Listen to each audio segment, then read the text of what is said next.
shout out sa inyo lahat dyan mga idol. Welcome to Tata Basurero Vlog mga idol. Good evening. Ayan. So habang nagtatambay tayo mga idol, no, napansin natin November pa lang nagpapailaw na tong revolving dito sa Pasig City mga idol. Ayan, no. Oh, di ba mga idol? Ramdam na yung Pasko mga idol, November pa lang.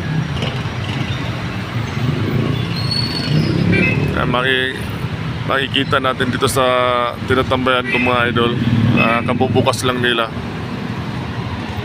So parang tuloy na talaga yung Pasko mga idol, no? Di ba?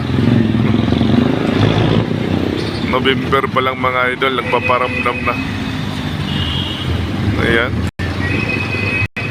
So nakakatuwa naman mga idol kasi November pa lang nagsisimula na pailaw itong Pasig City revolving.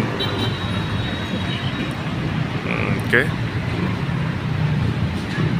Nakakaano lang sa mata mga idol dahil malapit na talaga yung Pasko, hindi na magpapaawat pa. Ayan, shout out pala sa inyo lahat dyan mga idol. Sa mga followers ko, maraming salamat sa inyo lahat na walang sawang susuporta sa akin mga idol. Thank you talaga kahit medyo na tayo sa mga vlog natin. Ayan, shout out sa inyo lahat dyan mga idol. Pa-relax muna tayo mga idol dito sa gilid ng palengke. Kasi dito yung duty ko ngayon mga idol, no? 24 hours tayo dito naka-duty mga idol. So bukas pa yung natin uwi. And so alas 9 na pala ng gabi ngayon mga idol. Ayan, shout out sa inyo lahat dyan mga idol. Thank you.